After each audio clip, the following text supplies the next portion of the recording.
This is your girl, Valerie Mason Chase. And this evening, I'm blessed. Cookieman. I'm here with the Cookieman. So, I have to say that for me, I think this is going to be one of the most difficult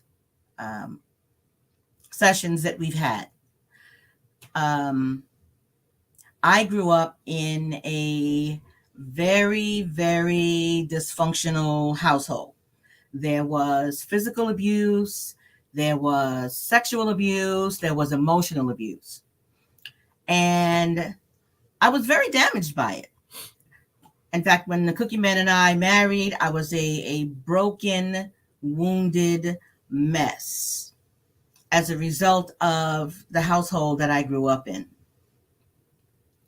And it took me a long, long time to become as healed as I am right now. And it's still an ongoing journey. The healing process, I believe, is a lifelong process. And what makes this so difficult for me is because one of the things I used to say to myself, and I used to be very adamant about, is that I never wanted anything that I did to be emotionally damaging to my children. So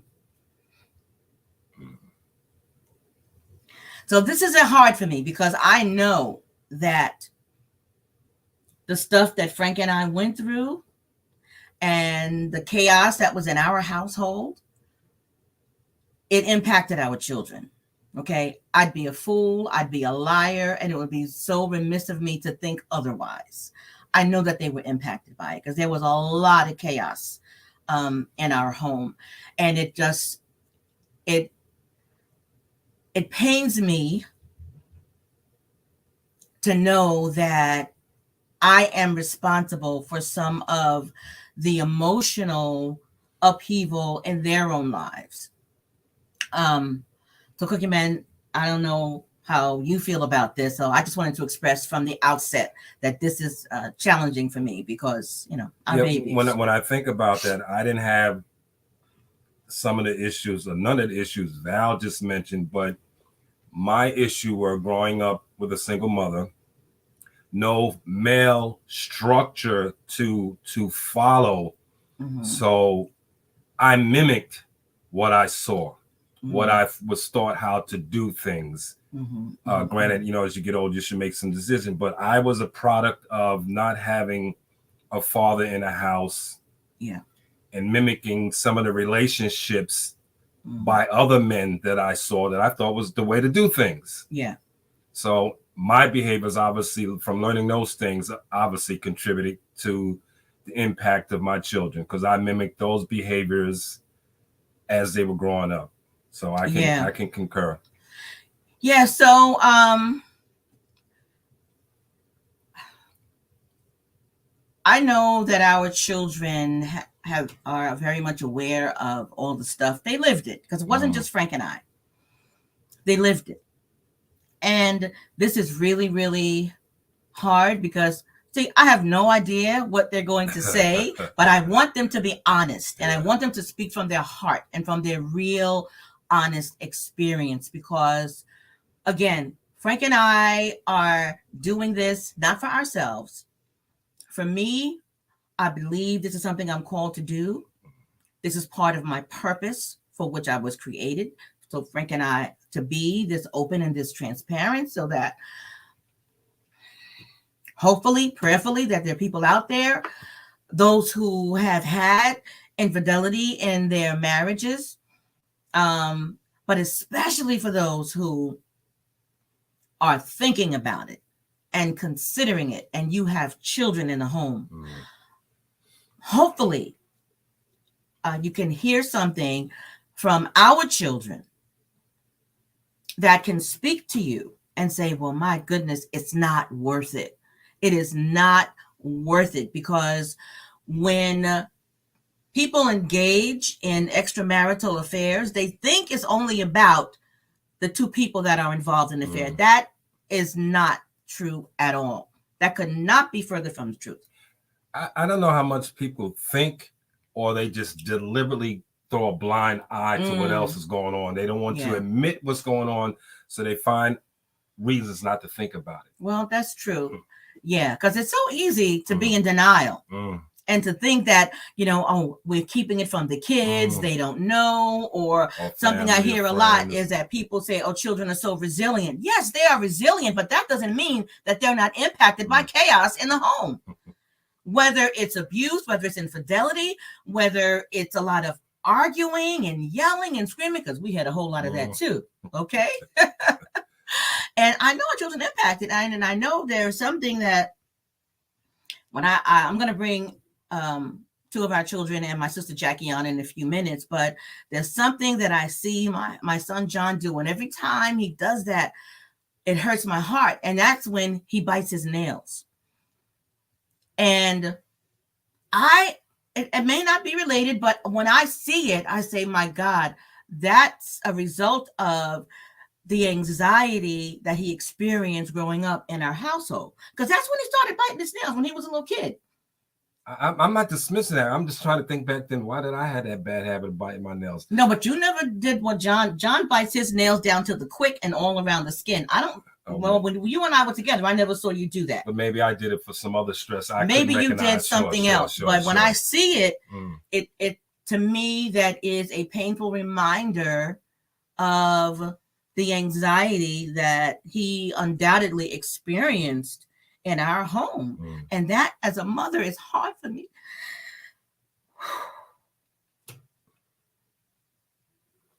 Because I never wanted to be responsible for hurting my children. And it's hard to admit and acknowledge that I did. Regardless of how broken I was, regardless of how messed up I was, it doesn't excuse it. It explains it, but it does not excuse it. Because I did have the ability, we had the ability to make other choices. We had the ability to do something about it, and we didn't. Absolutely not. So anyway, we're going to bring on first our oldest child, our daughter, Sidel Renee Chase, also known as Boo Boo Darling.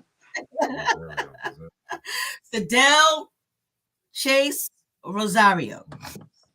I almost forgot Rosario because Sidel got married a couple of years ago. So it's Sidel Chase Rosario, also known as Boo Boo Darling. So welcome. Hey. And thank you for agreeing to this, because as difficult as it is for me and your father, I can only imagine that it is equally difficult for you guys as well. So thank you, Sidel Chase Rosario. You're welcome, Mama. And our baby boy, Jonathan W. Chase. Also known as John O. We call him John O. When he was the kid. Can I say your nickname when you were growing up? That's fine. Yeah, I don't care. Do it. I used to call him Whittle Chips when they were all kids, because there was a toy that was called the Whittle Chip, and I said, oh, and I don't know why, but I just started calling him Whittle Chips. Yeah. But now we call him John O, and his nieces call him Uncle John John. Yep. So thank you, John, for agreeing to this. And again, I want you guys to be open, transparent, as you can possibly be. And also, I want to bring on my sister Jackie, because Jackie and I are very, very close. Jackie and I have been close from the day that she was born. And she was witness to a whole lot of stuff as well. And she was impacted. Family is impacted, whether it's children, whether it's siblings, or it could be parents, it could be any, or friends are impacted. Sure. Sometimes friends are caught in the middle, having to decide which side they're going to be on. Are they going to tell? Are they going to not tell? Are they going to be in cahoots with the one? I mean, so the bottom line is this: infidelity does not occur in a vacuum. People whose lives we touch are also impacted by it. So I want to bring on my baby sis. Hey, sis. Thank you, Jackie, for being here. Let me just give a quick shout out to Vanessa. Hey, Vanessa. Hey, and Vanessa. I know Eric is there with you. So hey to the both of y'all. You got on. There you go. You got on Jackie on mute. I think you took her off. Oh, Jackie, can say something, Jack. I want to make sure we can hear you. Can you hear me now? I can hear you now. Can And you? again, I can. So just FYI, for anyone who's listening, on Jackie's end, there is about a 4-second delay from the time I finish speaking until she hears me and she can respond. So when I address her directly, there's going to be about a 4-second delay before she's going to respond. So I want to start with Sadell. And again, guys, y'all know I had a lot of difficulty coming up with questions because ordinarily I come up with a whole bunch of questions when you're going to have a guest on, but I struggled with this. And I know why I struggled because it's hard to have this conversation. But for Sadell and John, excuse me, okay, like Val baby. said, it's hard. I contemplated being a no-show. Mm-hmm. Even though I have spoke on these issues before, having my children sitting here looking kind of right at me, it was frightening. Because I kept thinking and what it's going to be like, what we're going to talk about. So up until maybe half an hour ago, I was like, maybe I'll let Val go solo. But the issues that Val talked about, our issues, weren't created solo. Right. So I would have done us a disservice to run and hide. That's true. And I'm glad you're here. I'm glad you didn't. So here I be. Yeah, because there was a time when you probably would have done something like that. Please. But I appreciate that you are here. And I've been nervous all day thinking about it. Okay. So anywho, I want to ask Sadell and John, when did you guys first become aware of our home being as chaotic as it was? And how did you become aware? What was that like for you? And so since Adele is the oldest, I'll start with her. Why you gotta start with me? I don't know that there was a specific age or point. I think I started realizing that something was amiss when we were living upstate. Maybe towards the end of being on Spackenkill Road, definitely when we were on Academy Street. By then it was like, okay, something ain't right. Yeah. And how old were you then? Oh my God. Maybe 10, 11, maybe? Mm-hmm. Yeah. I think that's around the time we moved around there. But yeah, like I said, I can't pinpoint any specific thing that happened. It was just kind of like gradually over time, it's like, okay, something is going on. I kind of knew very early on that there was another lady. I didn't know how many or how often or all of that, but I knew very, very early on that was an issue. And when you were talking about John, biting his nails and all of that, now I guess that makes sense because I do the exact same thing, especially when I'm anxious. I bite, I pick, like it'll be to the point where it bleeds sometimes. So that's why I have to get my nails done so that I don't do that. But that kind of makes sense. And I've done it, like you said, since I was around that age. Yeah. Yeah, and being the oldest, I kind of felt like I had to not necessarily keep it a secret. Like I didn't think that the boys knew as much as I knew, so I didn't talk to them about it. It was just kind of there, if that makes sense. So you said kind of you around 10 or 11, you got a sense and you became aware that there was some other woman involved with your dad. So how did you either figure that out or become aware of it? And what did that feel like for you? Honestly, I don't even remember how I found out. It could have been y'all were arguing at some point. I honestly, I don't know. Actually, you know what? Oh my God, no. It might have been earlier than that. Okay, so I'm gonna ask this: was something going on when Dad was working at Con Edison? No. No. Mom don't believe. No, Con Ed. What was the job after We- Con Ed? When you left Con Ed, you were going to some like When we correctional moved place or upstate, something. yeah. Yeah, actually,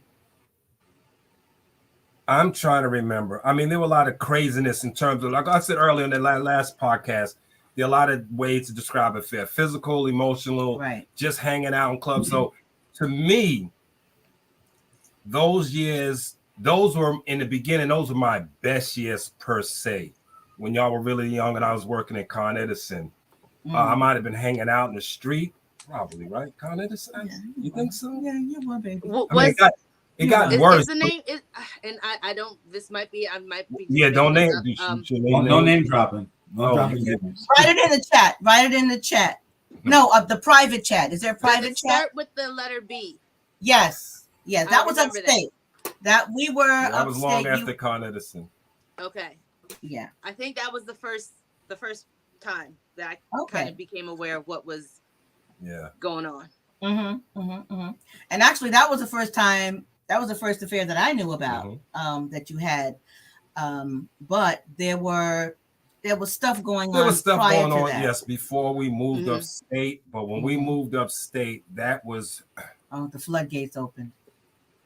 well, Yeah, that's when it they did. just continued when we came back to New York. But that was more, absolutely. I'm surprised you remembered an issue, but okay. Yeah. So what was that like for you, Sadell, to become aware of that? How did you feel? What did it feel like? I felt sad for you. I remember a lot of times, even up until I was older, I got to a point where I told you, like, just leave his ass. Like, he's my dad. I love him. I will always love him, but you got to go. You didn't listen. I'm glad you didn't. But there were many times that it was just like why are you still here? Like, why are we going through this? Like, what's the point? Yeah. So, Jono, what about you? When did you first become aware? If the question is when I became aware that you had problems in general, it was very early on, like Spack and Kill. I think we moved there when I was like 4. Yeah. So as long as I can remember, there's always been some degree, I wouldn't say constant, but there's some regular chaotic stuff going on, screaming, fighting, that type of stuff. In terms of the actual affair, I don't think I really came to terms with it or knew it expressly until college.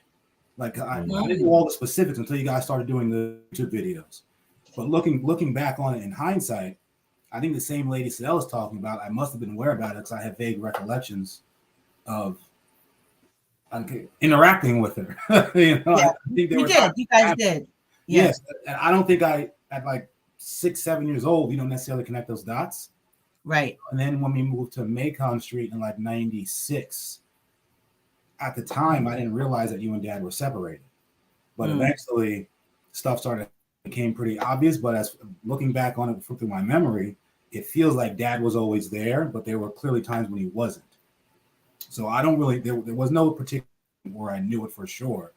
But as I got older, it just became part of my memory where I knew you guys had infidelity and affairs and other people involved. And we got caught up in times interacting with these people. So I can't pinpoint any specific time. This has always been something that, as I reflect on my life, it was just always part.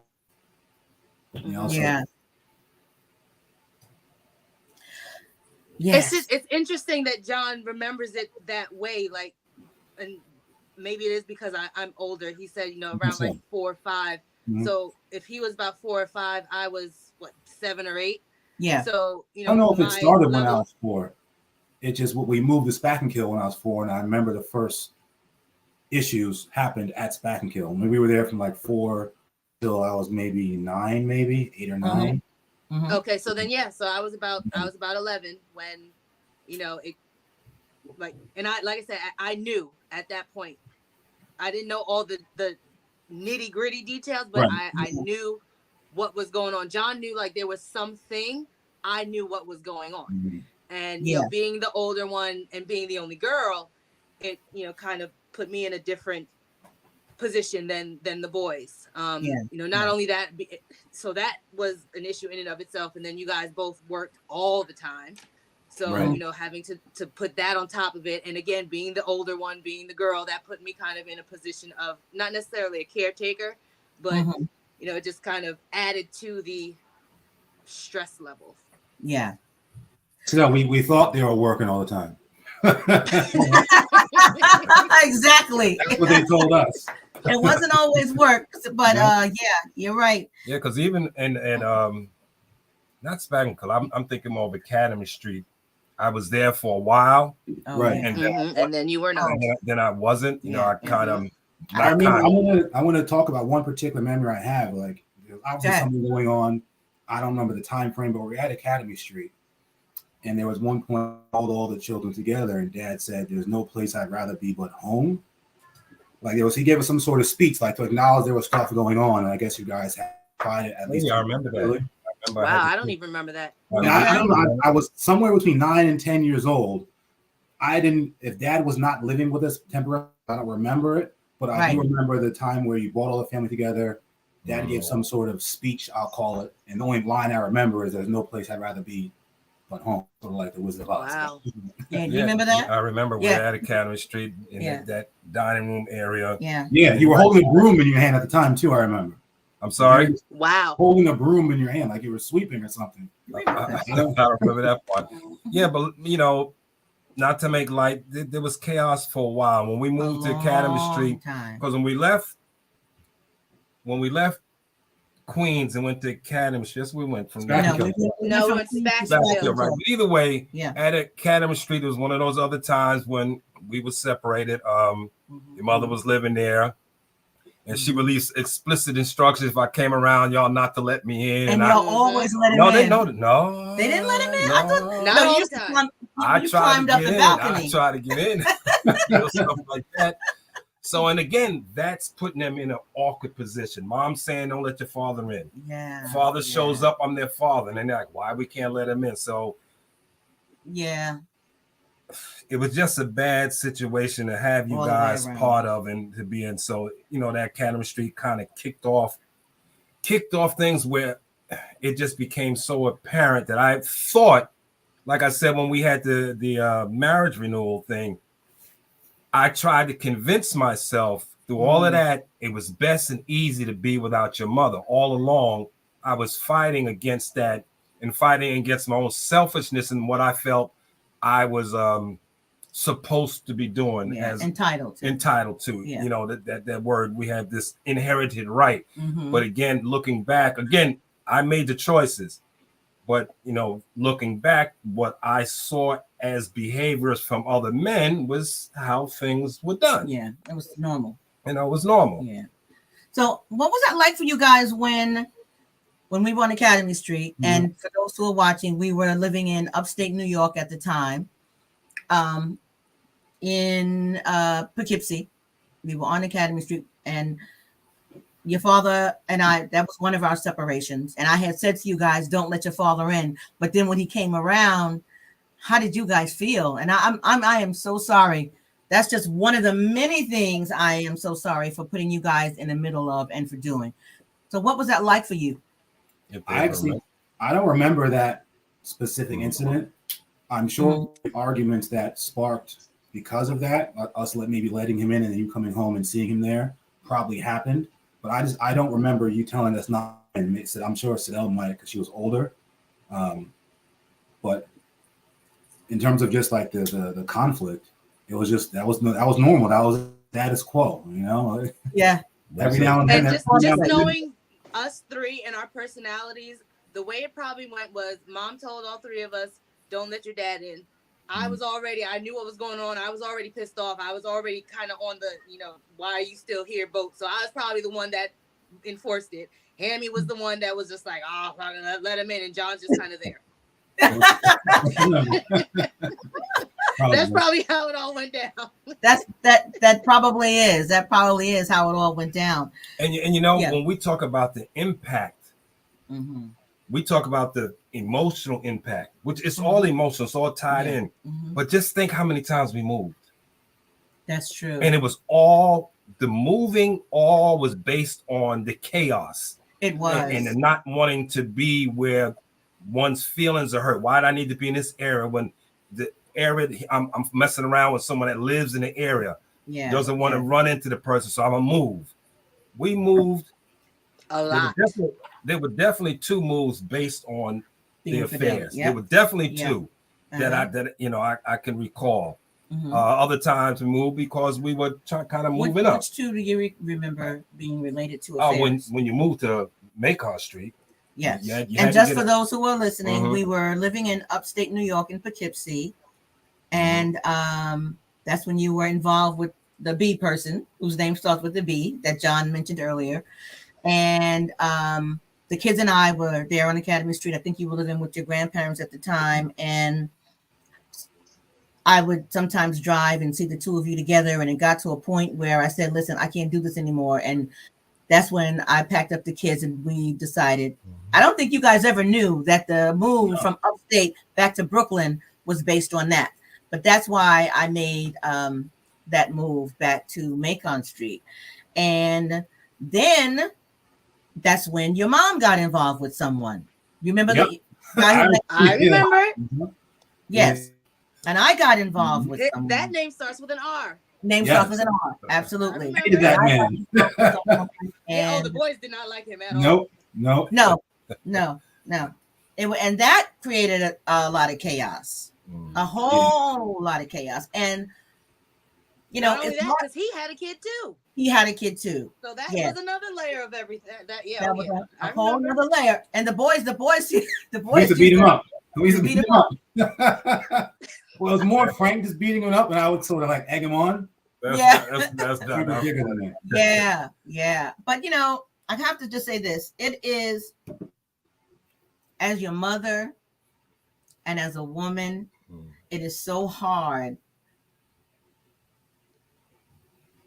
for my children to know that that's something that I did. Okay, and here's why.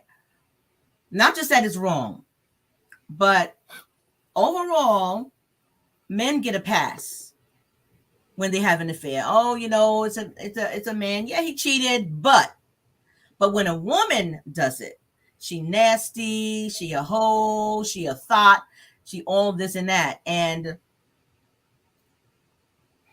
I never want my children to think less of me, not just as a mother. I never want my children to think less of me as a woman. And that was the hardest thing for me in terms of you children knowing that your mom is now doing the very same thing that your dad had been doing before.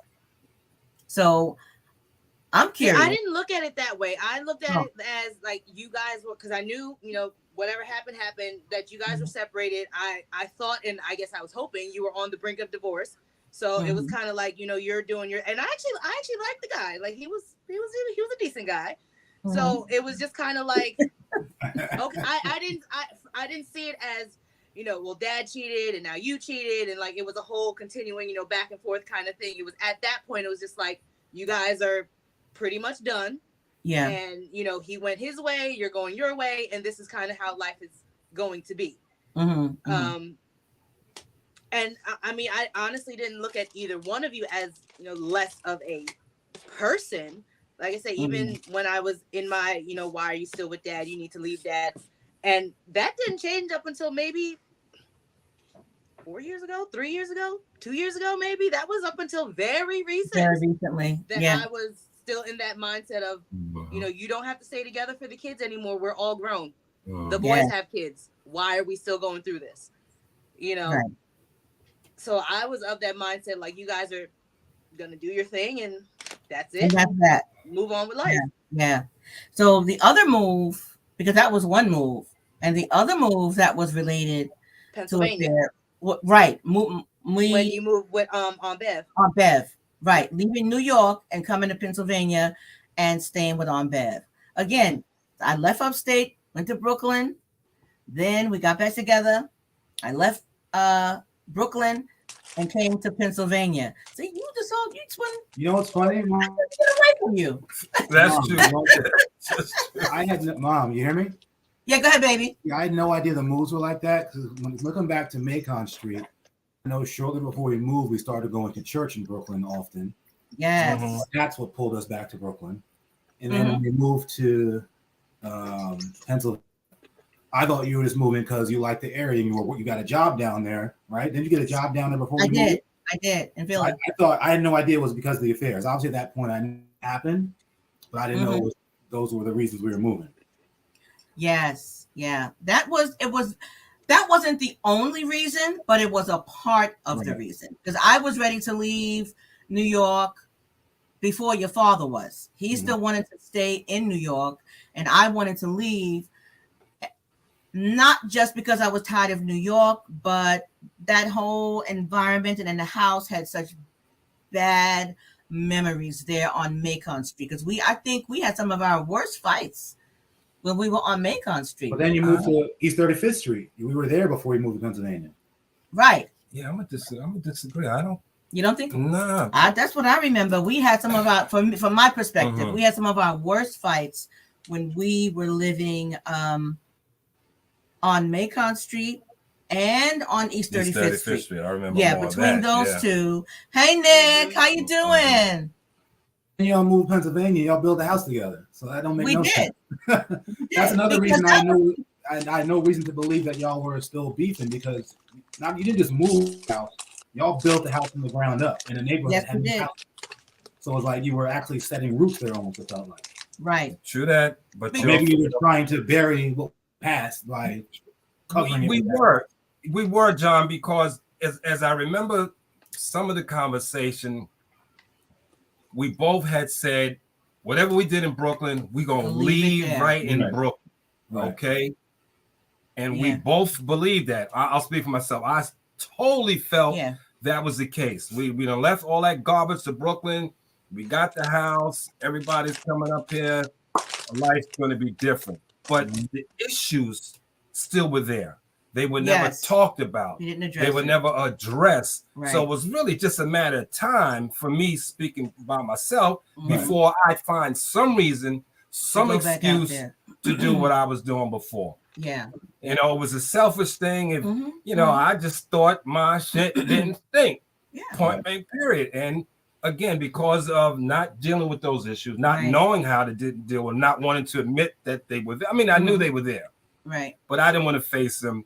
It was easier to kind of do what I was doing and worry about the repercussions or think nobody knew.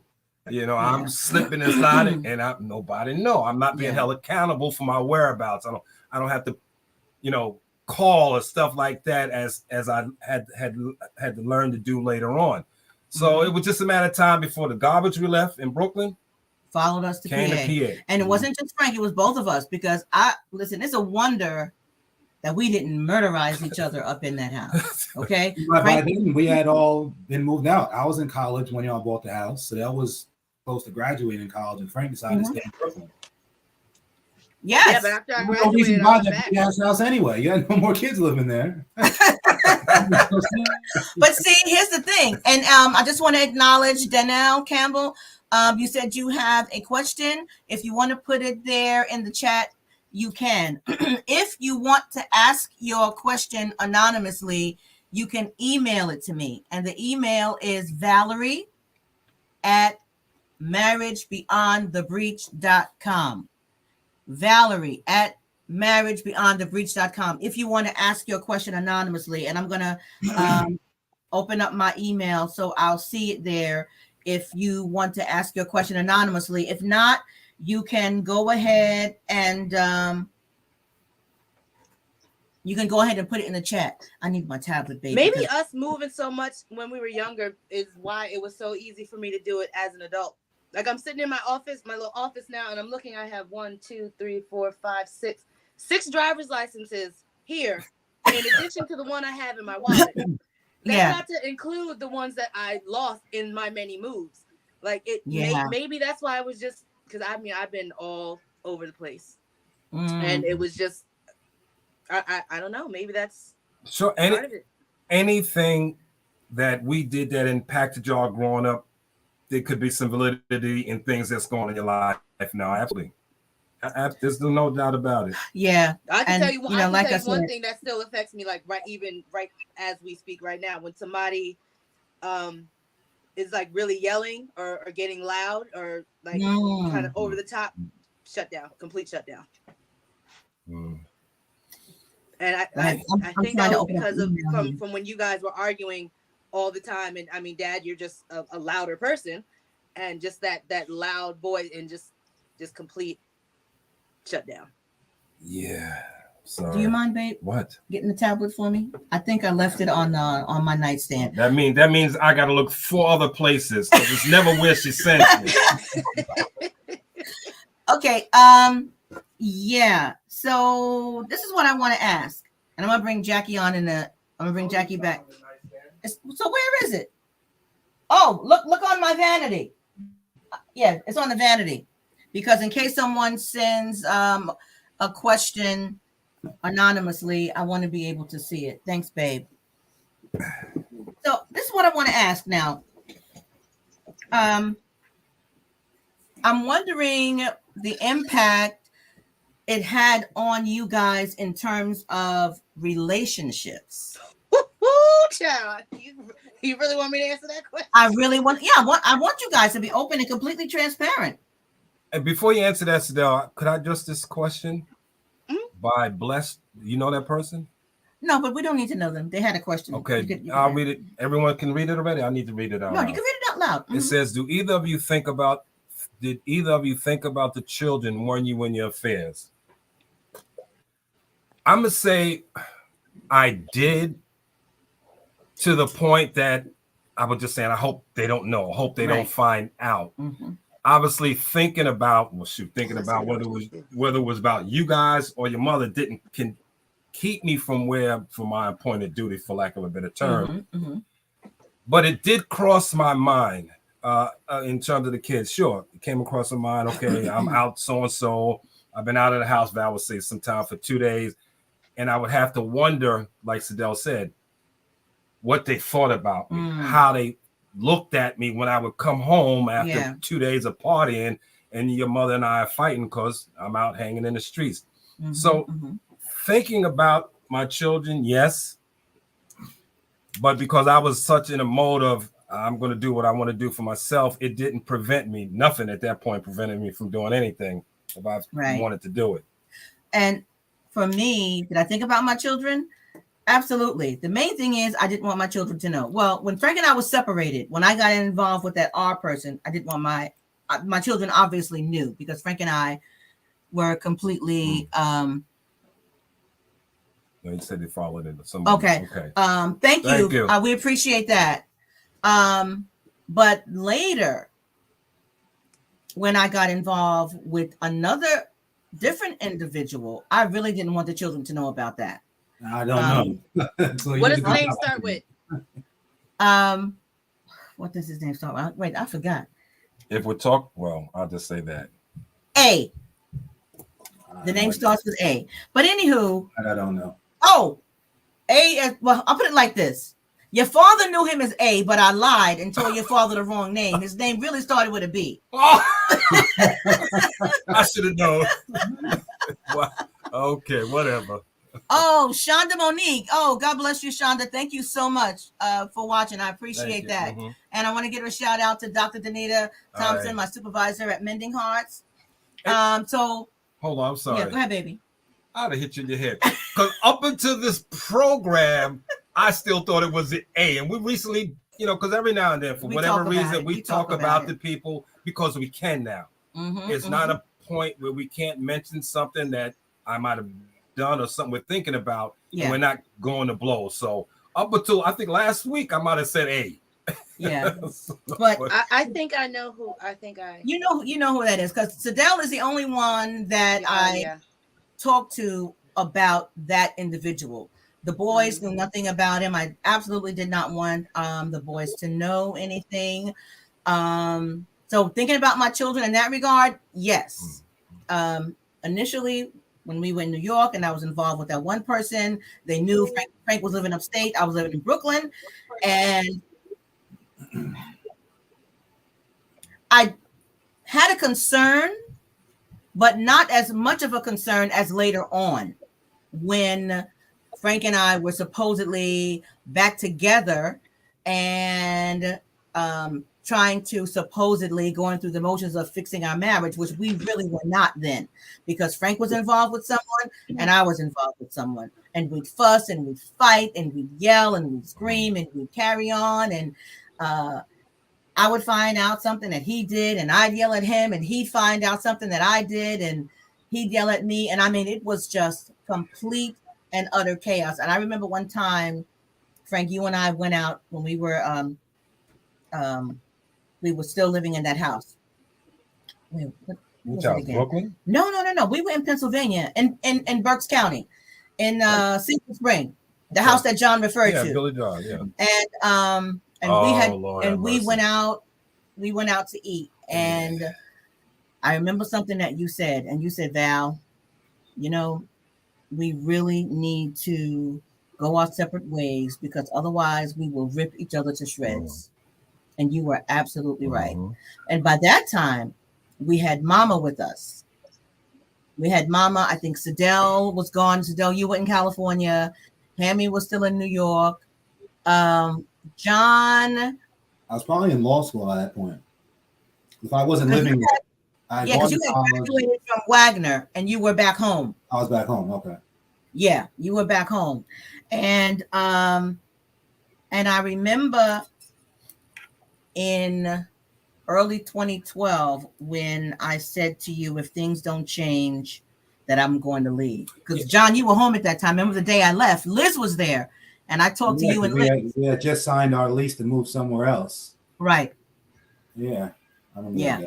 Go ahead, babe. No, I don't remember saying we need to leave each other alone because we're going to rip each other threads. Because my mindset is as long as I can keep doing what's up there and still got some semblance connection with your mother, I was cool. I mean, it was crazy, but I was living in that chaos and trying to manage it, which you never can, hurting her. And quite frankly, one of the things we talked about, we're hurting other people that we're involved with. Because in my case, I'm misleading people. I'm lying, thinking it's going to be grandiose, knowing that I'm not going to end up here. At some point, I knew I was going to end up back home. With just how was I going to do it? Yeah. When was I going to make the decision to do it and then stick by the decision? So I don't remember saying we need to leave each other alone. We're going to tear each other apart. I do remember your mother saying to me, you know, when Mama passes, I'm out. No, I said if things don't change. Well, okay. Yeah, but you didn't believe me. No, of course not. Why would I? She kept letting me see it. Why would I believe anything she's saying? Yeah, you didn't. She's saying on one side of the mouth, if you keep doing this, I ain't gonna see you no more. But she can still see me. So I took advantage of that. Yeah. I took advantage of her love for me. Later on, I took advantage of her spiritual beliefs and all of that. I took advantage of it. Yeah. Until it got to the point where she wasn't having none of it. None of my charm was working anymore. And you are quite charming. So again, as you guys know, it took a while. Even when we said we want to work it out, things still continue to happen. Absolutely. Well, I want to. Someone sent in a question via email. So I want to read the question first, and I'll get back to you guys. And it says, "Thank you for being so transparent. I've been married for 19 years. We have a 26-year-old son, an 18-year-old son, and a 10-year-old daughter. I'm currently standing for my marriage. My husband does not want to get counseling.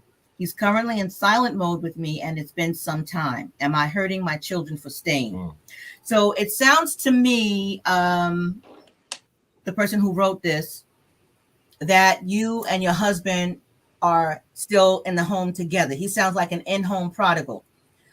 When you say if you're staying together, are you hurting your children? And for those of you who are unaware of what it means to, because she said she's standing for her marriage, that is someone who is known as a stander, who means that they are standing in the gap. They are continuously praying and believing God for the reconciliation of their marriage, even in light of whatever else is going on between the husband and the wife. Sometimes they're even a divorce takes place and the standard will continue to stand and believe God for the reconciliation of their marriage. And there are many times when even after divorce, the reconciliation will take place. So if you and your husband are still under the same roof and he is an in-home prodigal and you are standing for your marriage, you're asking, are you hurting your children? I can't say yes or no definitively, but I will give this as a guideline. What is the atmosphere like in the home? Because you said he's gone silent. Does that mean that there's an emotional disconnection between the two of you, but there's no yelling, no screaming, no cursing? Is he disappearing for several days? Is he out all night? You didn't indicate that he was involved with anyone else, just that he's on silent mode with you and that he doesn't want to go to counseling. But I will encourage you to go to counseling for yourself because if nothing else, it can help to strengthen you emotionally and spiritually and possibly assist you in coming to some conclusions and to some answers.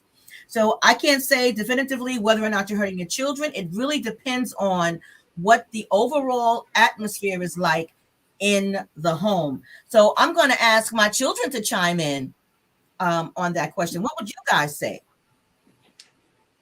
How old did she say they were? Like 19, 26?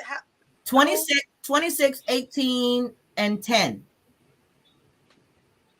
So I mean, I would say that it depends on what happened leading up to this point. If like you said, there was no yelling, there was no cheating, there was no hitting, no punching holes through the wall. If there was none of that, and it was more of like it was really and truly between the two of them, I wouldn't necessarily say that it's hurting the kids. Now that they're older, they may notice that there's some tension. Yeah. But it's different, like just comparing it to our situation growing up, like there was constant yelling, constant cussing, name calling, breaking things, holes through the, like all of that was there. So that's, blatantly obvious and it's involving everybody in the house. Yeah. So in that situation, not knowing the full scope of how they got to the silent mode, it's hard to say one way or the other. Okay. John, do you have anything to offer? Basically, is it impacting her children? The issues they're having? Yes.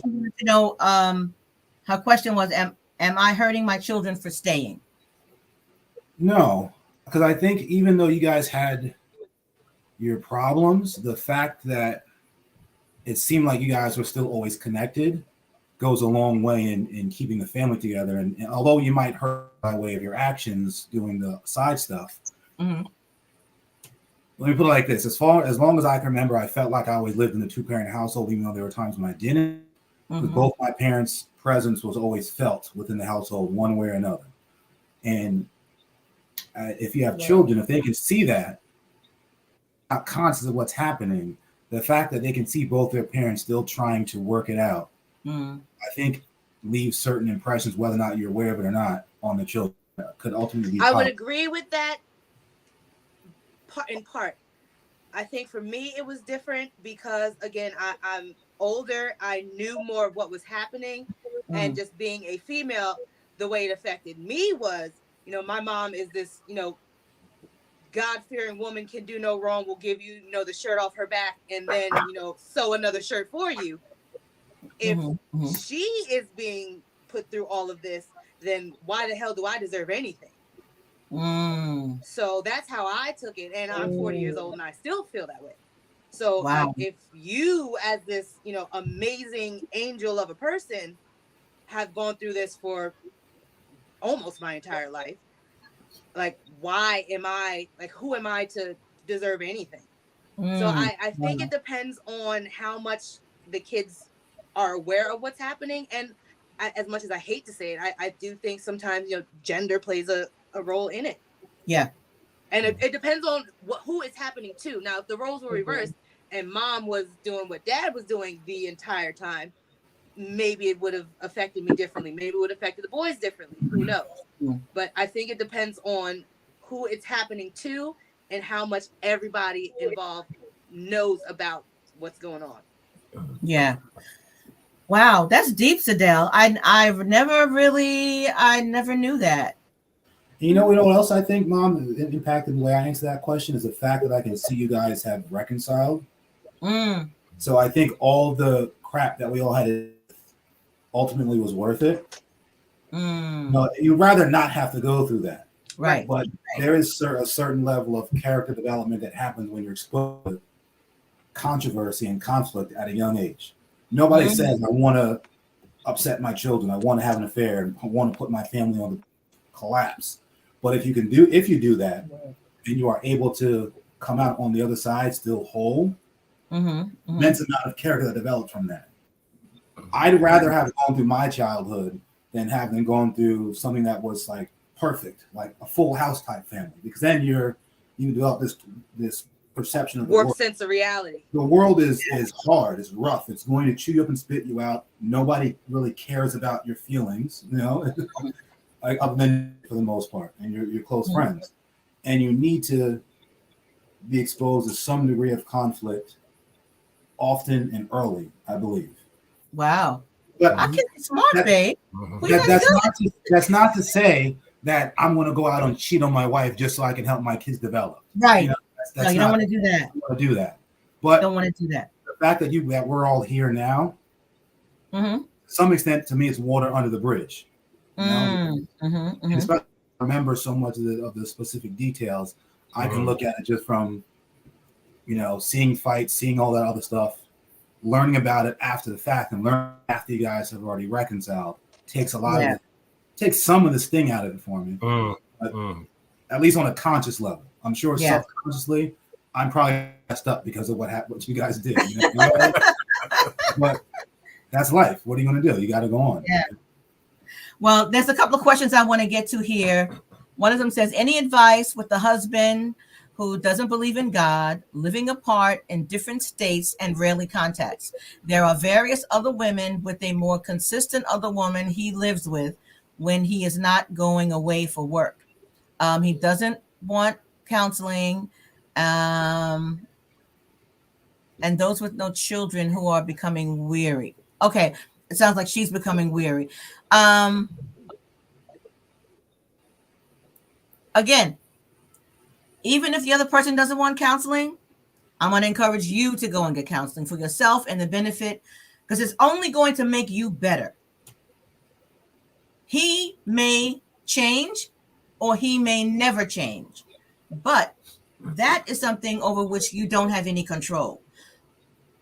One thing I have to say when Frank and I were separated is this.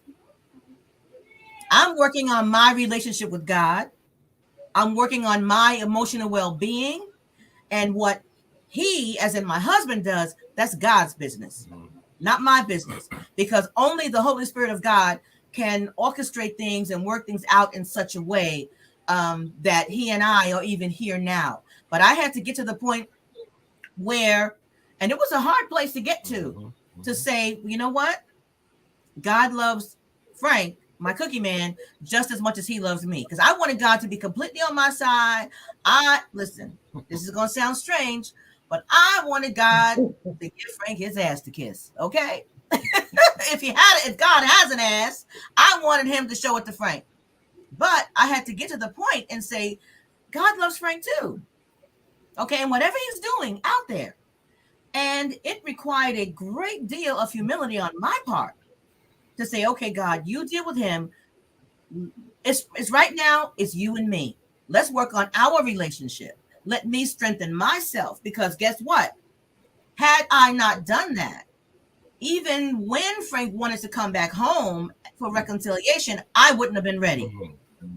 I wouldn't have been prepared for it. Okay. And that's something that I had to get to the place and realize, because after when we were separated the last time and I had those divorce papers and God put the brakes on, it was still 2 years before we got back together.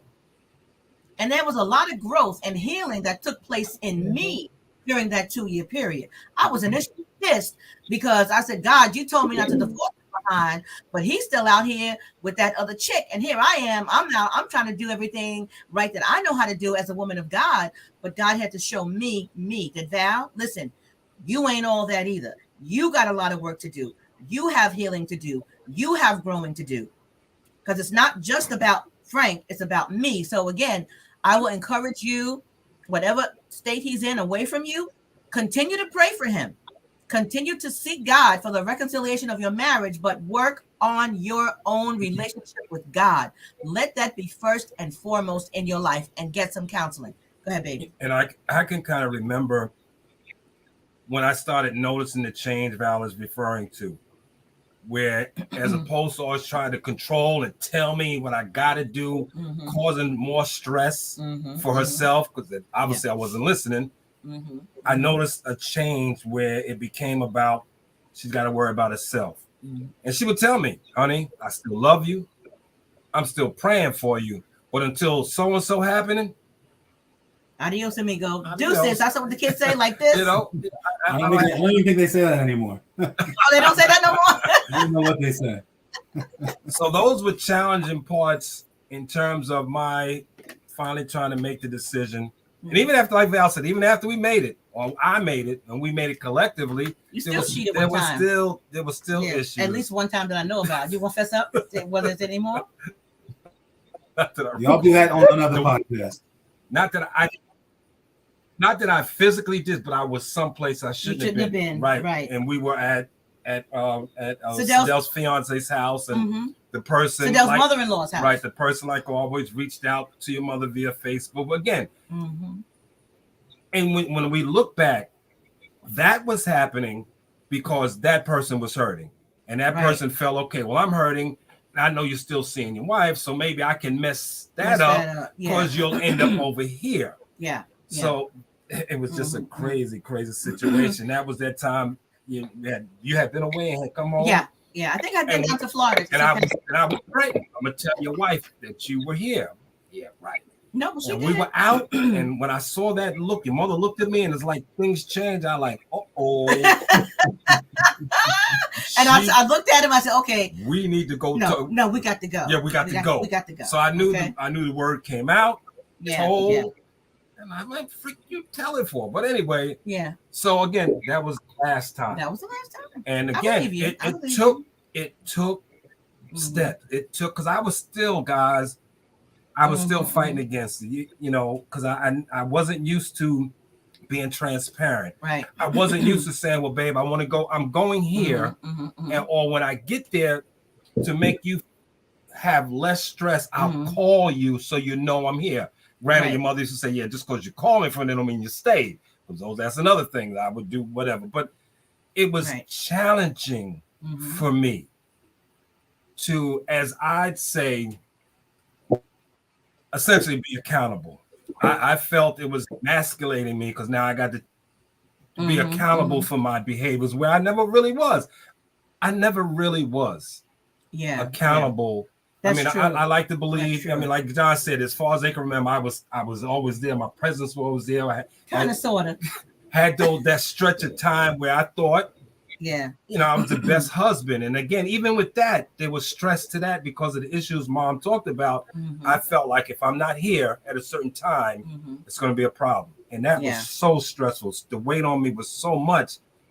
There's, again, some of the reasons I looked to what I started doing as a relief valve, so to speak. It wasn't right, but I did it.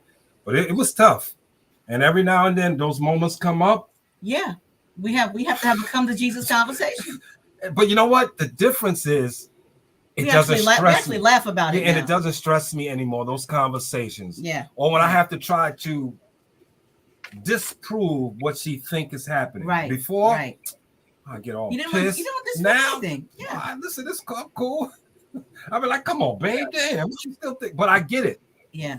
Just because we are where we are now, or this will apply to anyone in their relation, just because you had a good point doesn't mean something's not going to come up. That's right. That you got to talk about. Absolutely. The work is ongoing. You got to reassure someone. Right. Absolutely.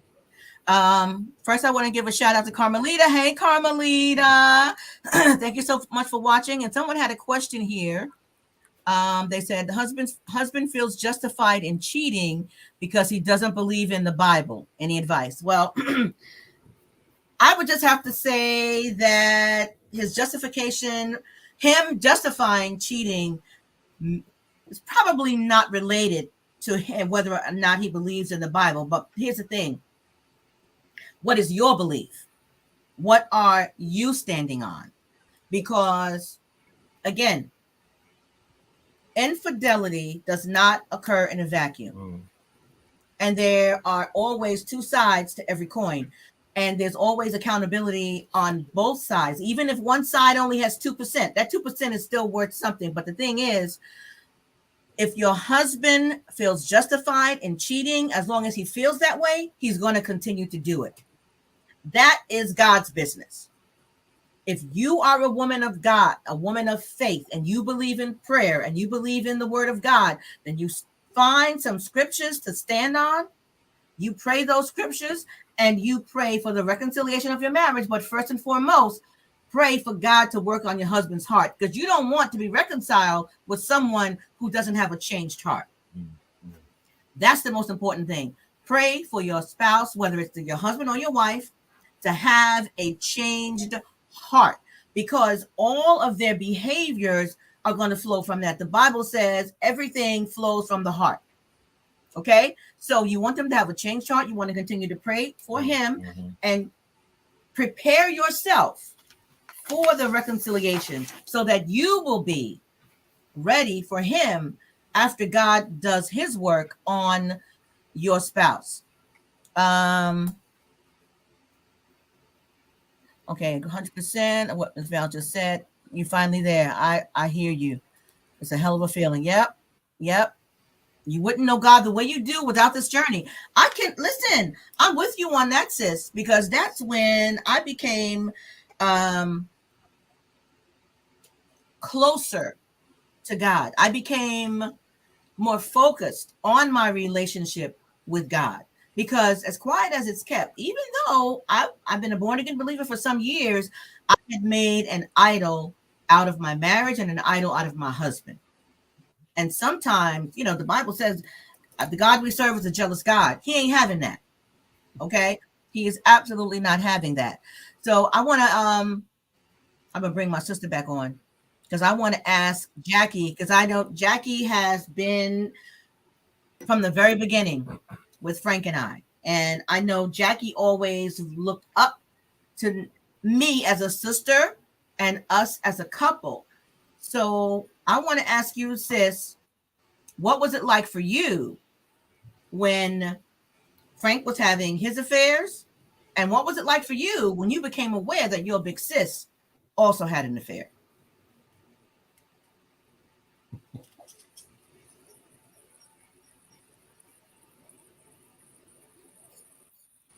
Okay, you're frozen a little bit, sis.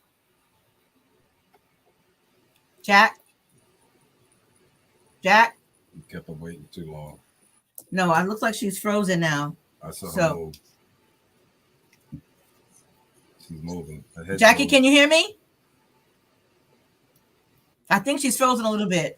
So let me see if there are any other questions here. Jack, when you can hear me, chime in. She looks like she can't hear me.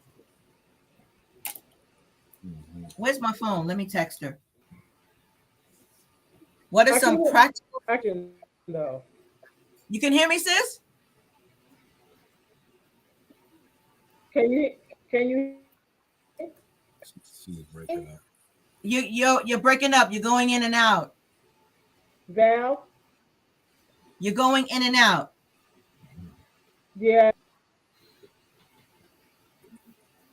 Okay, so while she's working on her Wi-Fi, it's a bad connection. Yeah.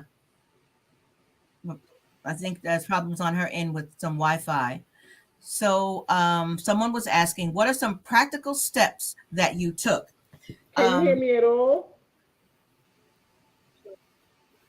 But it's choppy. Frank, you can talk to them about some practical steps while I text Jackie, and then I'll bring in some. No, she's asking. That's a question for me. No, it says, what are some practical steps? And for you, that one is for you. You answer that one. And for Mr. Chase, do you believe there's anything emotionally that led you to cheat? What would you say you needed to come home to change emotionally? Mm-hmm. I'm not really sure if mine was based on anything. No, that's not true. Emotionally, that contributed, at least in my mind, was some of the accusations. I felt burdened by the things.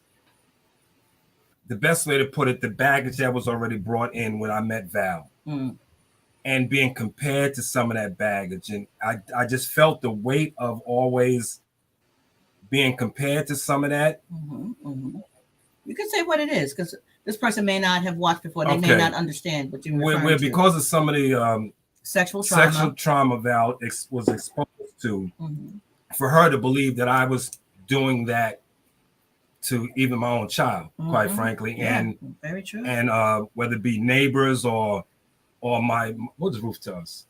My niece. Those things were for me emotionally heavy to bear, because I didn't know how to deal with it. It's nothing we talked about prior to getting married. It's nothing we dealt with through the marriage. I knew they were there, and they just became full blown. So again, in my twisted way of thinking, I can't deal with this pressure. I don't know how to handle it. I needed what I felt was some comfort someplace else. Even though that comfort was fleeting, it was meaningless. But for that moment, there was a level of comfort, no stress. I didn't feel like if I was 5 minutes late, there was going to be a problem. So emotionally, I guess there was some emotional reasons for the things I did. Again, what how you say it doesn't excuse it, but it explains it, because I still had to get to the point where, okay, you're going to go left, you're going to go right, or whatever, and I chose to do what I did. So emotionally there was some things. And she was also, the person was also asking, what did you need to change to come home? I mean, that kind of speaks for itself. I needed my wife to not believe that I was going to do some of the things that she had to. No, that's for me. What did you need to change? What well, obviously, I had to be willing to endure the fight, the challenges I knew was ahead of me coming home. And initially, I thought I was, because I said I want to come home. But until I was home, I didn't realize the gravity of what I was about to face. But what did you have to change in order for our marriage, our reconciliation to be successful? What did you have to change? That's what they really want to know. I had to be accountable for my behaviors. I had to have transparency, whether it meant if I wanted to look at my phone, have at it. You need to password to certain things, have at it. If you need me, like I said earlier, to say, well, this is where I'm going and this is where I'm going to be, and I'm going to be home at a certain time or call from a certain place. Those things I had to change. And you had to stop cheating. Well, I thought that was kind of a given, but I guess I had to speak on it. Right, you got to say everything. Everything you had to change. So all those external behaviors had to change, and the focus had to be on first me, because I had to change myself, and the focus had to be on my wife and how important she has always been to me, in spite of me trying to doing your stuff. Right. You know what I mean? So, and those challenges were not easy, because what's that saying? 30 days becomes a habit. Right. I have been doing this for years, and it was like second nature. So now to be willing to try to change all those things, well, obviously that's why it took so long. Because you could say you want to change, but the changing process takes a while. Absolutely. And something else that had to change is that Frank had to become honest, because quite frankly, Frank had really become a liar. It's not that he lied. He had become a liar. And that was hard for him, because even after we reconciled, he would lie about the littlest thing, the most smallest, most insignificant thing, because it had become part of who he was. He had to change that and get to the point now he can be truthful, because see, when you're involved in an affair, lying goes with it. Okay, you cannot engage in infidelity without lying to both parties. Yeah, right. And when you engage, and when you have been doing it for so long, that becomes your go-to. That's second nature to just lie.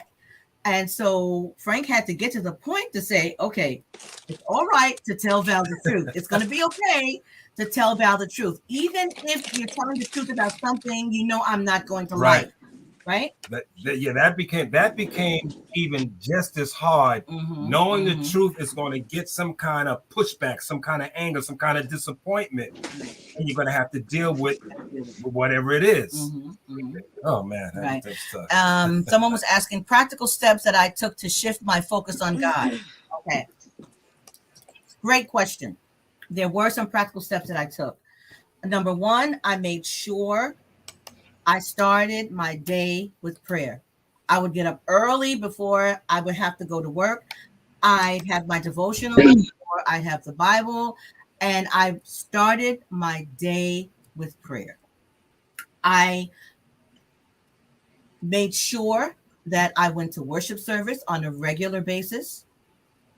I surrounded myself with like-minded individuals. I got very involved in my church, and I stopped thinking so much about Frank and our marriage.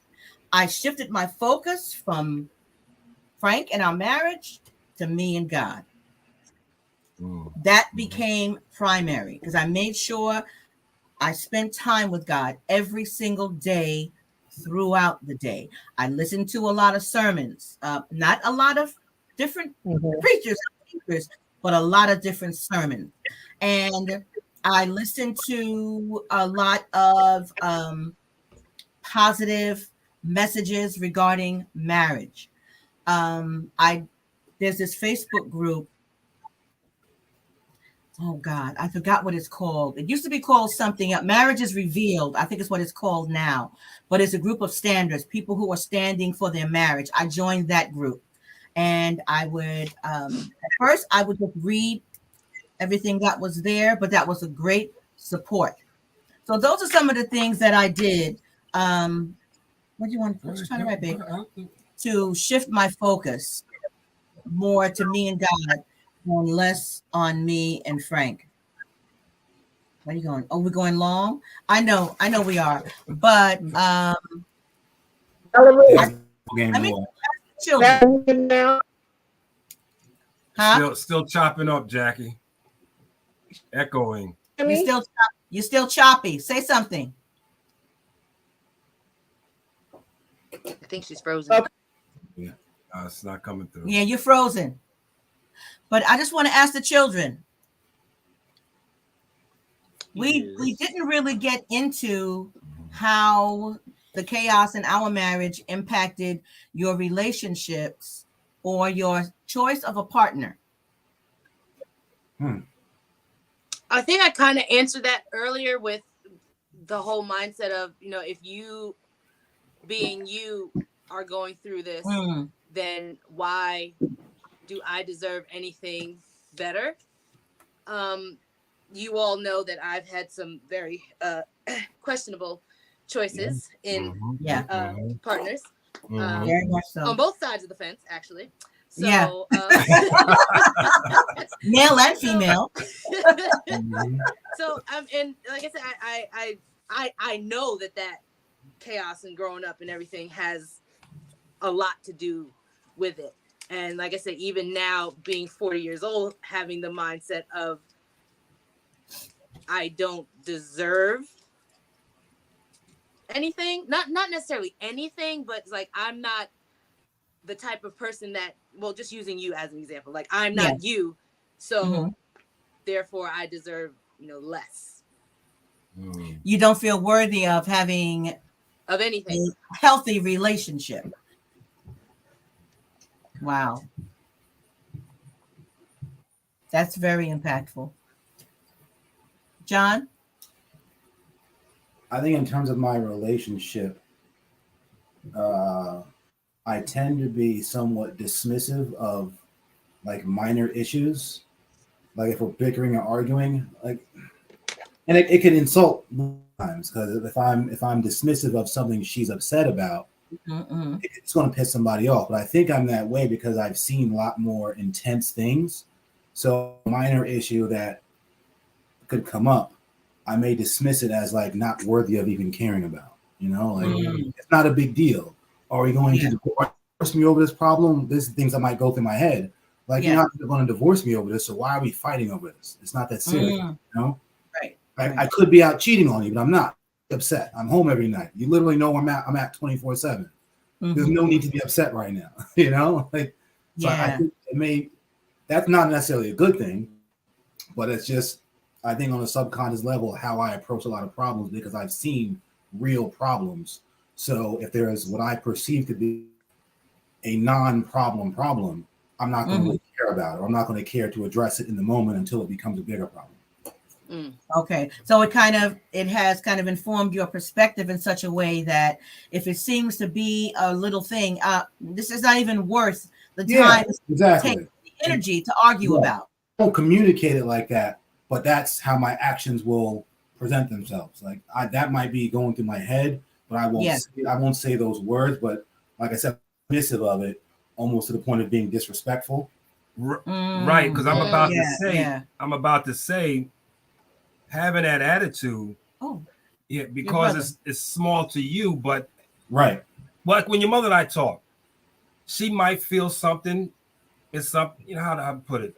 I feel if you dismiss what I'm saying, just because it ain't important to you, it's important to me. You owe me the right to at least listen to me. Hear you out. Right. Hear me out. If I would communicate better and explain why I believe it's non-issue not to be a real issue, then maybe we could stop it from blowing up to something worse. Yeah. That's your brother. Hey, Howard. Hey, Howard. He said I'm very dismissive when it comes to conflict. Yeah, when it comes to conflict. Yeah. So apparently he feels this kind of the same way that you do, John, when it comes to conflict. So here's what I want to ask, and I know we're over time because we tried to see. If they got somewhere to go, they can go. We can sit and talk. Okay, all right. And they can always come back and later. So what was, from your perspective, what was the worst that you witnessed or experienced with me and your dad and all of our chaos and infidelities and that sort of thing?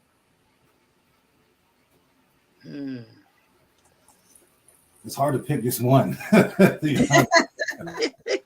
You know, wow. I really like nothing one particular incident, but there was a lot of screaming, yelling, police called. And I think at one point the police were on the way, and Dad grabbed the knife. This is at Academy Street. Academy Street. Somebody grabbed the butcher knife. Yeah. And at the time, I don't know if I reacted in any way at the time, but it certainly had some sort of imprint on my life. Where I'm remembering it now. But in terms of like just thinking back, like the worst emotional I felt was when this wasn't even a fight. It was a mom when you told me you were moving out. You're like when me and Liz were about to move out, we had signed our lease, and you came and told me I'm leaving tonight. I'm going to go stay with your sister. At that point, I known there was infidelity and all that stuff, but you guys were still living together. So as far as I was concerned, it was all good. I was working my job, not really concerned with what you guys were doing for the most part. Yeah. So in my head, I thought, hey, we're cool. Everything's all good. I'm moving my life. My parents are okay. And as I'm getting ready to move out, I find out that you're moving out. And in my mind, it triggers like, okay, their relationship is over. But for a brief moment, I was very sad. And Liz was trying to console me. And I was like, whatever, F it. Like, I'm doing my life now. When you guys were separated, but I think it was years, you said, that period of time, I didn't really care. Like, I was just focusing on my own life. There was long chunks of time where I wouldn't speak to either of you on the phone, or we wouldn't see each other all together because I'm focused on my life. But looking back on it, it was probably that way because I was scarred by the fact that my parents are now separated, trending towards divorce. But I I blacked it all out and I just focused on me and Liz and doing my own thing. So I Yeah. think that was probably the worst direct impact that I can recall when I Yeah. found out that when I thought I found out Yeah. it was actually over and done with. Wow. And I just have to say, John, of the 3 children, I worried about you the most. Because I was so quiet, right? Because you were quiet. Mhm. Hammy and Sadell are very vocal. Their emotions come out.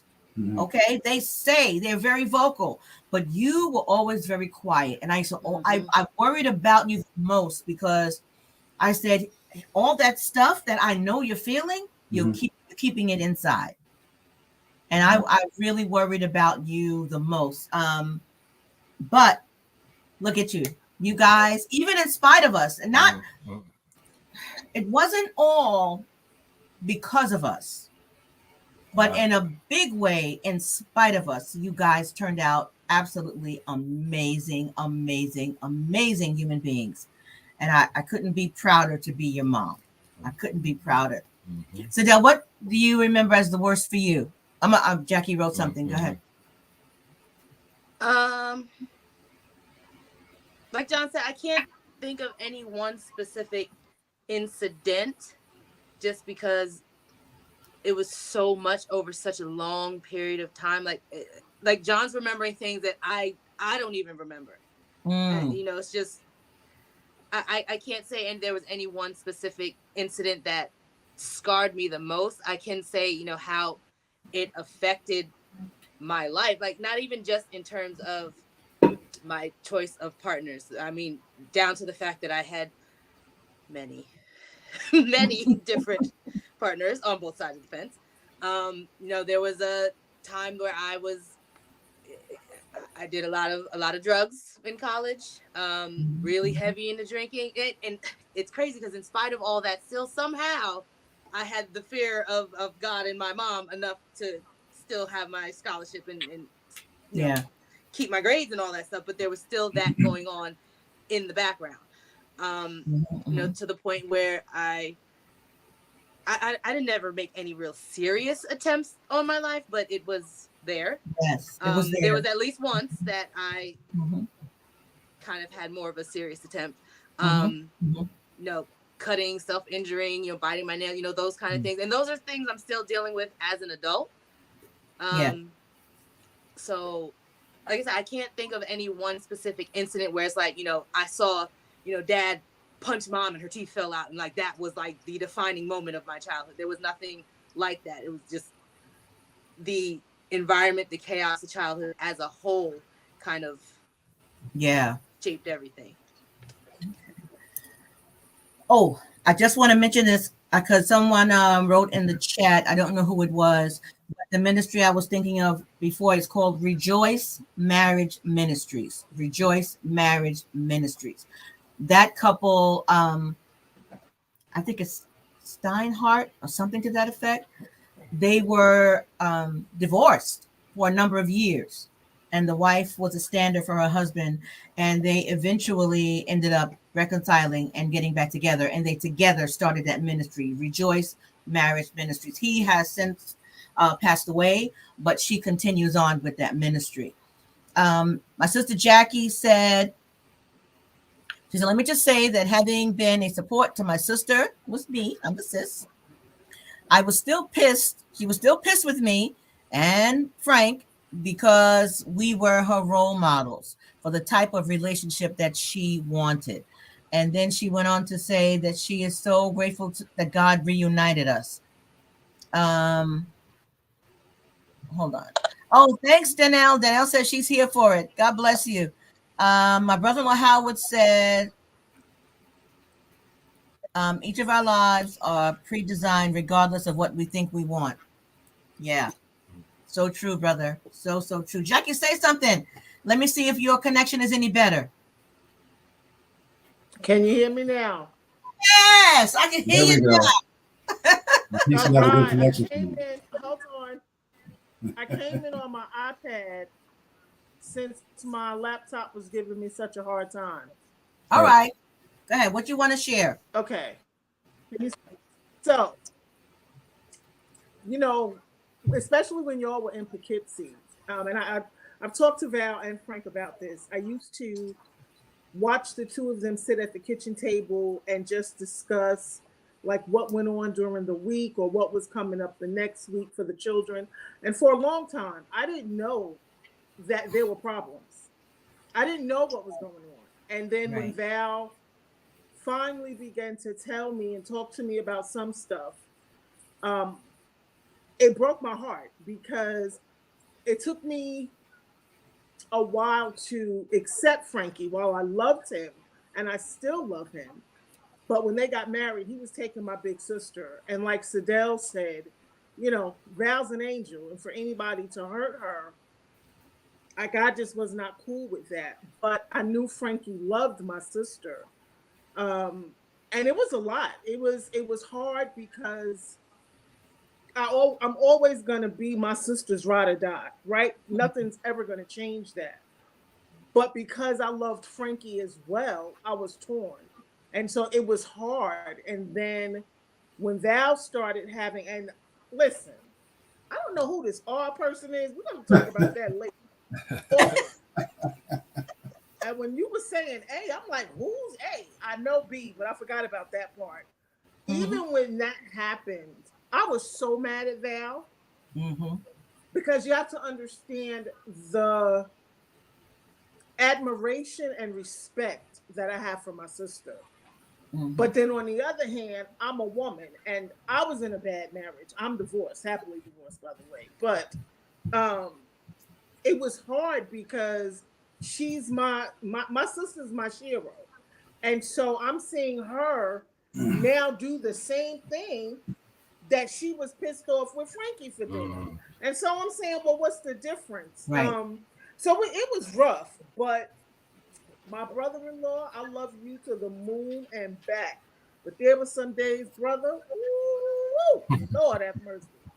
I wanted to kill you. Let me just be real clear. But I am so grateful that Val was obedient. And that's what it was, because I remember the day she called me and said she cut her rings off. I was like, you did what? Yeah. And so The rings. Her rings off. Oh. her ring. She called me and said she took her rings off. And I was like, oh my God. I just knew it was over. And to see the two of you now. And so for everybody who's watching, I just want you to know, if you've ever doubted that there was a God, always think about Val and Frank. Please. If you ever want to see a living miracle, a living testimony, and I'm saying this because that's my sister, and so I know more than y'all know. Please understand, if you never believed that there was a God, know that there is. Every Sunday that I see my brother-in-law come on their ministry, on their YouTube channel, and open up the way that he does, he Right. can do one by himself. Tell anybody who's listening, please know it is only because of God's grace and only because of his mercy that you see this couple who just renewed their vows. 42 years, 41 married, 42 together. I got that right now. All right. And it is only because of God's love and mercy. And so just know miracles can happen, because every Sunday, y'all witness one. Every Sunday. Thank you, sis. Thank you. I love you, Frank Che. I love you. So I know we went over. I just want to thank you all. John and Sadell, I don't know if you have. Mom, you have one final thought I want to get out. Go ahead. Yes, I want to hear what you said earlier, Mom. You said a lot of what we've become, we did so in spite of you and Dad and your problems, as opposed to because of you. I think the opposite. I think the large majority of what we've been able, we're not perfect by any means, but it was in fact because of you, because I think you and Dad did a very good job of laying a strong foundation for us in terms of me, Frank, and Sadell having each other's back when we were younger, because there were a lot of times it was just the three of us. You guys weren't home, whatever. Overnight, not just like during the day, but like overnight. Right. Of other kids you put in that same situation. could very well have burned the house down, ended up in jail, been full-blown junkies, been abusive to their own spouses and stuff. But we are none of those things. And of course, we're not perfect. We all have our own unique set of problems, but we've been able to get through all of that, each in our own way, because of the values and lessons you instilled in us at a very young age. That I wasn't even aware of all the things that you taught us before I could speak or before I even remember. The years from like 1 to 4, you told me you worked with us. You drilled into us about how to read and write. Here I am thinking until I'm just some sort of genius. You know, like, I think I'm so smart. I have this natural gift. You and Dad worked with us to make sure that we do these things, certain life skills. Yeah. Make sure we knew how to read, speak proper English, use a dictionary, use an encyclopedia, all this stuff that baseline knowledge to potentially succeed in life. And had we not gotten those foundational lessons, the stuff that we had to witness might have ruined us. I just lost Mom and Dad both. Hey, where'd they go? I don't know. Oh wow. I guess we should. Yeah, I never seen that happen I don't know before. where they went. Right, where'd they go? It's their show. Why they leave? They got a touch. Hey, There oh, they there they go. There they go. You know what? Honestly, I can agree with John. Yeah. And I think just thinking about like some of what he was saying about, you know, the foundations and all of that. That's why even for me to get to the point where I was hoping and praying and wishing y'all would just end it and get divorced. But even at that point, I wasn't at the point where I said, you know, oh, you know, Dad's an evil man. I hate him. I despise him. I want nothing to do with him, just because of who you are as people outside of that. I mean, that was, you know, a real, pardon my language, a real shitty situation. Outside of that, the people who you are and who you wanted us to be, and how you know, like John said, work with us and help us grow. You know, we had the Kente Club, you know, all of those things. Remember Miss were Helen? like the foundation of that. So even with all of that chaos and all of that going on, we were still able to end up where we are. Like, it never got to the point where I hated or despised either. I didn't like the situation. I wanted you both, for the sake of both of you, honestly, Right. to, you know, just be done with each other, because you were hurting each other. But it never got to the point where I, you know, saw you as any less of a mother, father, human being, you know, anything like that. And I think that's because of just who you are as people. Thank you, guys. I want to read a couple of comments. Wait, real quick, on when Sadell just said the Kensei Club. Yes. Even going through what y'all were going through, do you realize the other children that you still impacted and poured into, especially my three? Especially my three. My children called their Uncle Frankie the warden, because they was like, Uncle Frankie didn't play. But they love you guys. My children love y'all, and they respect you. So even, Sadell, I agree with exactly what you're saying, because even with all of that, they didn't know. All they knew was Uncle Frankie and Aunt Val. That's the place to be. And that was it for them. So you guys really did. Y'all laid a good foundation for all of us. For all of us, myself included. Thank y'all. Frank crying already. So I just want to read a couple of comments. One from my brother-in-law, Howard Chase, out in San Diego, California. Served in the military. Both he and his wife are both veterans. So Howard said, we are a living, teaching, and supportive creature. We cultivate our villages with positives and negatives that generates family and community growth. Marriages are roots to the village. That is so true. And my mentor, Yolanda, I love you, sis. I miss you. My mentor, Yolanda, said, I know Val prayed and asked God for direction regarding Frank. God responded and Val obeyed. Now we are benefiting from both Val and Frank's obedience to God and his direction. Praise God. Amen. Amen. Amen. That is so true. Did somebody write something in the private chat? Let me just see what's there right quick. Yeah. So I know we went long. I just want to thank you. Oh, Vanessa said, Eric and I are so grateful for your story, despite being a difficult one. But you guys have blessed our marriage immensely. Love you. I love y'all too. I love you. Know I love you guys. I just want to thank you all so much for watching. And again, yes. I just want to say to anyone who's listening now or later, if you think if you have had an affair and you think it didn't impact your children or your family, just reconsider that thought. If you are even having an inkling of getting involved in an affair, you're grooming someone to attempt to get an affair, think twice before you do it. I can tell you it's not worth it. And I believe I can speak for the Cookieman to say that it's not worth it. It is absolutely not worth it. The thing to do is lean into your partner. Talk to your partner. Communicate with your partner. If you feel that you have needs that are not being met, do not go outside of your relationship. Seek it from your partner. Let your partner know what those needs are. Let him or her know what's missing, what you need from them in order to fill that love tank.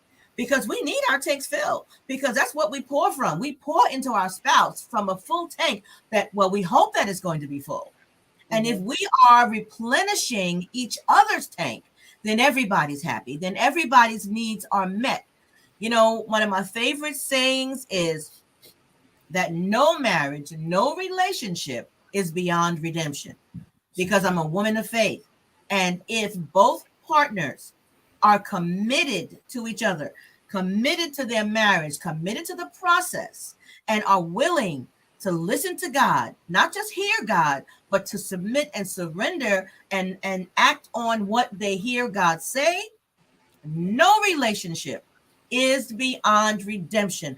No matter you say you love your spouse, I don't love them anymore, I used to love them day before yesterday.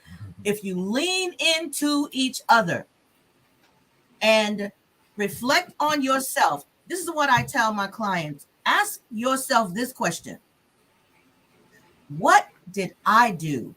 How did I contribute to my relationship being the way that it is right now? It is so easy to point fingers at the other person and say, she did this and he did that and he didn't do the other and she wouldn't and blah, blah, blah, blah, blah, blah, blah, blah. But what did I do? Because that was the turning point for me, to look at myself and ask, what did I do to contribute to my marriage being the way that it was, and to humble myself. And that's something a lot of people are not willing to do. It's to humble yourself and say, yes, I did thus and so, and will you forgive me? But no marriage is beyond redemption. Okay, somebody wrote something. Did you stop believing in God during this time? What made you stop being unfaithful? What made you stop being unfaithful to your wife? Did God speak to you, or were you just tired?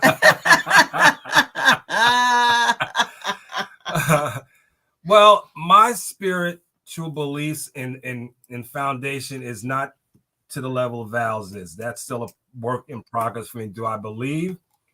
What made me stop? To maintain that lifestyle, because it's not something that I always pictured I wanted to be in or why I wanted to stay.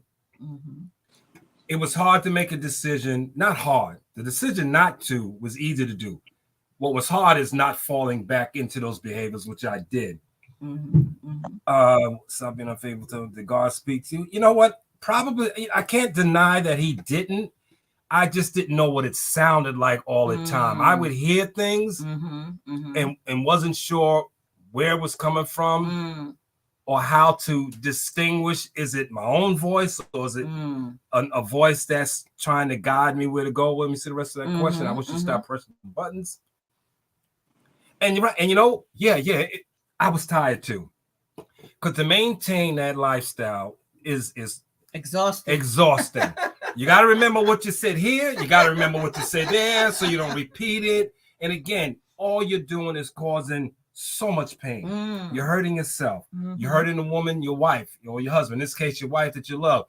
You're hurting the other people because they got emotions, they got feelings, they thinking this is going to happen. So it became tiring, and I would sit at home sometime and look around, saying, "This is not what I want. This is not what I envisioned." During the time what my life would be. You know, I'm thinking like the other question was about, do you think about your kid? I'm like, I don't even get to see them like I should if we were a functioning unit. Because, you know, let's face it, where mom is, that's where the kids go, quite frankly.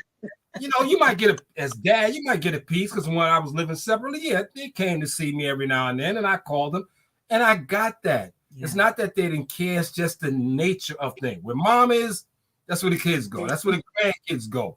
So if I wanted some of that, I had to work on some stuff. But now I get to enjoy it all just by being here. And I love it. I absolutely love it. So yeah, it is tiring. Do you have a what?